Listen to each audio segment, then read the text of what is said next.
विमल, पोलो, जुबा केसरी, हर पल मनाओ केसरी त्योहार। डॉक्टर विक्रम सिंह मेरे साथ जुड़ गए हैं। सर, शक के आधार पर पहुंच गए, लव जिहाद हो रहा था बरेली के कैफे में, शक के आधार पर पहुंचे, ठुकाई की, पिटाई की, तोड़ाई की, थप्पड़ मारे और फिर ससम्मान विदा कर दिया गया पुलिस की तरफ से।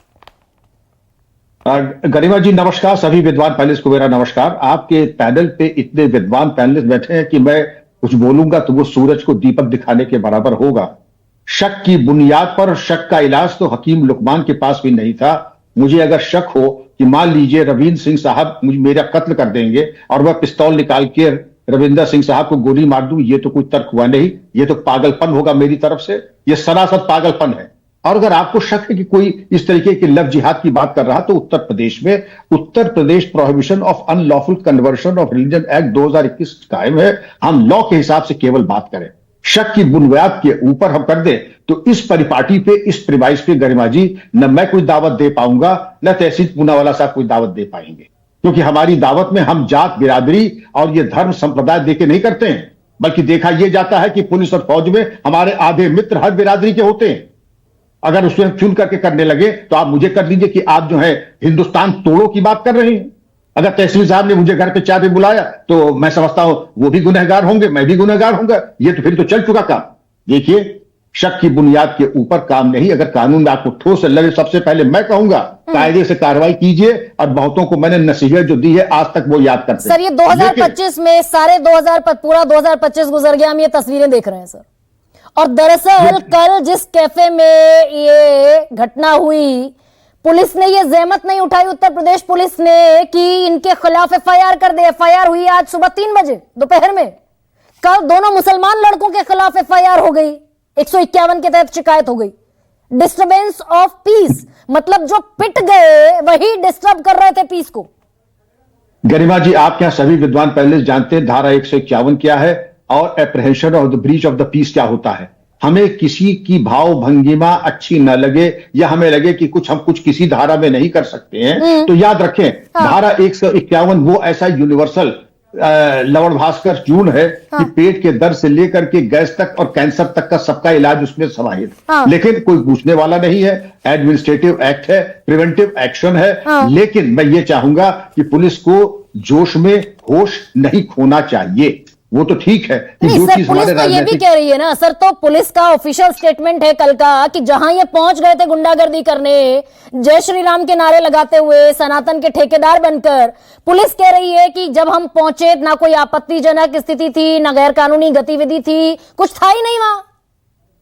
तो जब था नहीं तो 151 में गिरफ्तार करने का क्या औचित्य, सिर्फ दिखाए फर्ज अदायगी करने का। वो तो जो लड़के मुसलमान लड़कों को पीट दिया गया लव जिहाद के आरोप में, उन्हीं के खिलाफ धारा 151 लगा दी। मैं समझ रहा हूं क्योंकि मैंने इस तरीके की परिपाटी हजारों देखी है और मुझे घोर आपत्ति है। इसको कहते हैं पुलिस की भाषा में पेशबंदी। पेशबंदी ये कि हमारे ऊपर कोई उंगली न उठाए, हम गए हैं, अगर हमने उठाया है तो कल को हमारे पर कार्रवाई ना हो। तो apprehension of breach of the peace में हमने इनको गिरफ्तार कर लिया। मतलब विक्टिम पर ही आप धारा 151 लगा देंगे, ये तो बिल्कुल अलहदा नजीर हो गई सर। ये तो हमारे कहने के लिए विक्टिम है, हम तो ये कह रहे हैं अगर वो वहां रहते तो वहां ब्रीच ऑफ पीस हो सकती थी, इसलिए हमने उनको प्रिकॉशन के तौर पे दस्तयाब गिरफ्तार किया। लेकिन ये मान के चलिए ये इसके पीछे, और उसके बाद ये तो कहीं मामला यही खत्म हो, कहीं और आगे होता तो दूसरा होता कि अपनी आत्मरक्षा में हमने हंगामाई गिरफ्तारी में मुनासिब चोट पहुंचा के गिरफ्तार किया। और वो मुनासिब चोट, आपके यहां बड़े विद्वान पैनलिस्ट हैं, हल्के से हाथ पकड़ने से लेके हड्डी पसली तोड़ देने, वो सब मुनासिब में शब्द में आ जाता, वो सब इनकॉर्पोरेट हो जाता मुनासिब में, अप्रोप्रिएट में।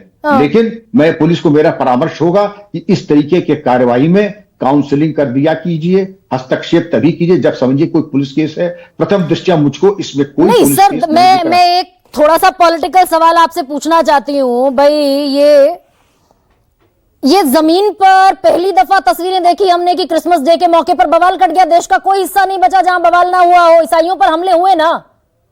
जी हुए। तो ये दरअसल खाद पानी सर कहां से मिल रहा है? आज शुभेंदु अधिकारी बीजेपी के नेता कहते दिखाई दिए कि भारत सरकार, देश की सरकार 100 करोड़ हिंदुओं की सरकार है। सरकार में, हमारे संविधान में तो इजाजत है, फिर तो आप वो हमारे घर का क्रिसमस ट्री भी और तहसील साहब के घर का क्रिसमस ट्री भी आपको तोड़ना पड़ेगा, फिर तो हम दोनों मुलजिम हो जाते हैं। इस तरीके से तो चल चुका।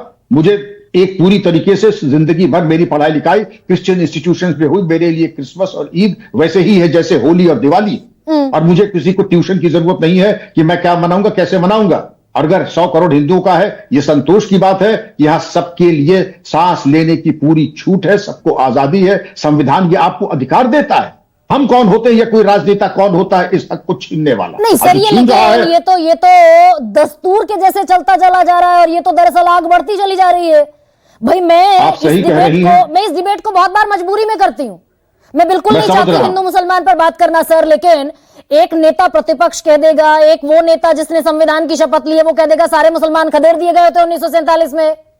एक नेता कह देगा कि भाई इनका बहिष्कार कर दो, इनसे रेड़े पटरी से इनसे कुछ सामान खरीदने की जरूरत नहीं है मुसलमानों से। मैं आपकी हर बात मानने को तैयार हूं, लेकिन हमारे संविधान से ऊपर कोई तर्क दुनिया का नहीं है। 100 करोड़ हिंदू तो हिंदू राष्ट्र है। जब 47 से पाकिस्तान बना था, संविधान जब सबको बराबर का अधिकार देता है तो हमारे संवैधानिक अधिकार सर्वोपरि है और उसके आगे किसी की कोई बात नहीं है। किसी को कोई इसके विपरीत कुछ कहने का अधिकार नहीं है। नहीं सर, लेकिन ना तो आप तो पुलिस के, आप तो दरअसल कानून के भी जानकार है ना।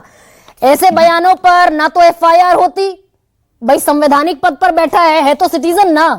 No FIR, no arresting, no prosecution, ना वो जो अनलॉफुल प्रिवेंशन एक्ट है, अनलॉफुल एक्टिविटी प्रिवेंशन एक्ट, ना वो लगता।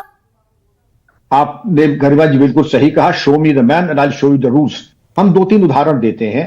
आपके जो हमारे ये कांवड़ यात्री थे उनके पैर दबाना वर्दी में रह करके हमको धार्मिक जुलूसों में सम्मिलित करना। और मैं दावे चाहता हूं कि मेरी आस्था किसी से 19 नहीं है। मैं बहुत आस्थावान व्यक्ति हूं, लेकिन जब मैं वर्दी पहनता हूं तो मैं एक ही तरीके से व्यवहार सबके लिए रखता है। ईश्वर साक्षी है और मेरे लिए सब बराबर हैं। और जिस दिन मैं भेदभाव करूंगा उस दिन वर्दी उतार देता मैं। तो आप कह रहे हैं show you the man, I will show you the law. तो दरअसल तहसीन